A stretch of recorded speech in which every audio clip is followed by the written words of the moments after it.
అనంత భక్తి సనాతన ధర్మ ఛానల్కి స్వాగతం.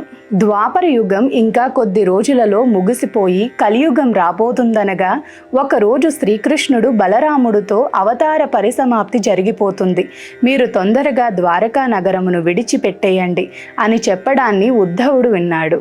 ఇతడు శ్రీకృష్ణ భగవానుడికి అత్యంత ముఖ్యస్థకుడు మరియు పరమ అంతరంగిక విశేష భక్తుడు. ఆయన కృష్ణుడి దగ్గరకు వెళ్ళి, కృష్ణ, మేము నీతో కలిసి ఆడుకున్నాం, పాడుకున్నాం, అన్నం తిన్నాం, సంతోషంగా గడిపాం. ఇలాంటి కృష్ణావతారం ముగిసిపోయింది అంటే విని నేను తట్టుకోలేకపోతున్నాను. నిన్ను విడిచి నేను ఉండలేను. కాబట్టి నా మనసు శాంతించేటట్లు, నిరంతరము నీతో ఉండేటట్లు నాకేదైనా ఉపదేశం చెయ్యి అన్నాడు. అప్పుడు కృష్ణ పరమాత్మ కొన్ని అద్భుతమైన విషయములను ఉద్ధవుడితో ప్రస్తావన చేశాడు. ఇది మనం అందరం కూడా తెలుసుకొని జీవితంలో పాటించవలసిన శ్రీకృష్ణ పరమాత్మ చిట్ట చివరి ప్రసంగం. దీని తర్వాత కృష్ణుడు లోకోపకారం కోసం ఏమీ మాట్లాడలేదు.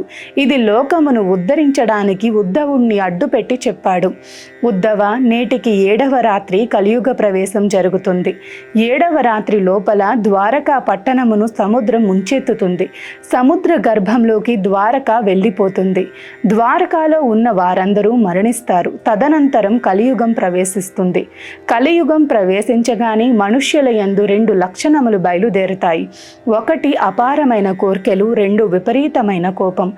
ఎవ్వరు కూడా తన తప్పు తాను తెలుసుకునే ప్రయత్నం కలియుగంలో చెయ్యరు. కోర్కెల చేత, అపారమైన కోపము చేత తమ ఆయుర్దాయమును తాము తగ్గించుకుంటారు. కోపము చేతను, అపారమైన కోర్కెల చేతను తిరగటం వలన వ్యాధులు వస్తాయి. వీళ్లకు వ్యాధులు పొటమరించి ఆయుర్దాయమును తగ్గించి వేస్తాయి. కలియుగంలో ఉండే మనుష్యులకు రాను రాను వేదము ప్రమాణము కాదు. కోట్ల జన్మల అదృష్టం చేత వేదము ప్రమాణమని అంగీకరించగల స్థితిలో పుట్టిన వాళ్ళు కూడా వేదమును వదిలిపెట్టేసి తమంత తాముగా పాషాండ మతములను కౌగిలించుకొని అభ్యున్నతిని విడిచిపెట్టి వేరు మార్గములో వెళ్ళిపోతారు. అల్పాయుర్దాయంతో జీవిస్తారు. రాజయోగం చేయటం మరిచిపోతారు. తద్వారా బ్రహ్మయోగం అనబడే క్రియాయోగం లేదా నేనున్న స్థితికి చేర్చే లయయోగం ఒకటి ఉందనేది తెలుసుకునే ప్రయత్నం చేయరు. ఆడంబరాలకు ప్రాధాన్యతనిస్తారు. ఉపవాసములు తమ మనస్సును సంస్కరించుకోవటానికి, ఆచారమును తమంత తాము పాటించటానికి వచ్చాయి. రాను రాను కలియుగంలో ఏమవుతుందంటే ఆచారములను విడిచిపెట్టేయడానికి ప్రజలు ఇష్టపడతారు. ఆచారం అక్కర్లేదని పూజలు ఏముంటాయో వాటి యందు మక్కువ చూపిస్తారు. వాటి వలన ప్రమాదం కొని తెచ్చుకుంటామని తెలుసుకోలేరు. అంతఃశుద్ధి ఉండదు, చిత్తశుద్ధి ఏర్పడదు.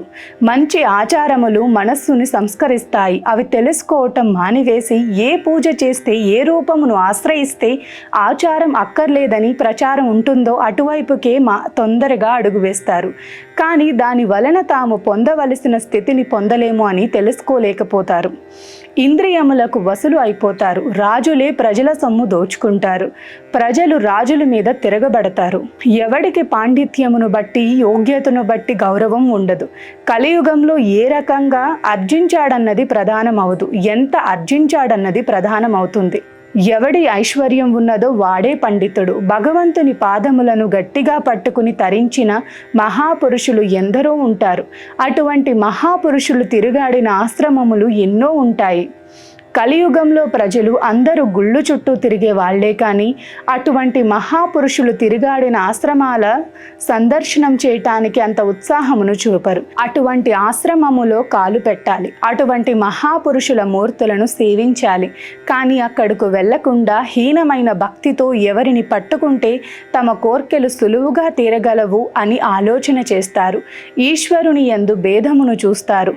కాబట్టి నీకు ఒక్క మాట చెబుతాను, ఈ వాక్యం నీవు బాగా జ్ఞాపకం పెట్టుకో. ఇంద్రియముల చేత ఏది సుఖమును ఇస్తున్నదో అది అంతా డొల్ల. అది నీ మనుష్య జన్మకు పాడు చేయటానికి వచ్చినదని గుర్తుపెట్టుకో. దీని నుంచి దాటాలని నీవు అనుకున్నట్లయితే ఇక్కడి నుంచి బదరికాశ్రమమునకు వెళ్ళిపో. కలియుగంలో కానీ ఏ యుగంలో కానీ నీ శ్వాసను గట్టిగా పట్టుకోవటం నేర్చుకో. ధ్యానం చేయటం విడిచిపెట్టకు. నీ దారి శ్వాసదారి కావాలి. శ్వాసదారియే నా దగ్గరకు నిన్ను చేరుస్తుంది. నువ్వు చేసే ప్రతి శ్వాస క్రియలోనూ నేను ఉంటాను. ఇది విశ్వసించు ఉద్ధవ. ప్రయత్నపూర్వకంగా కొంతసేపు మౌనంగా ఉండటానికి ప్రయత్నించు.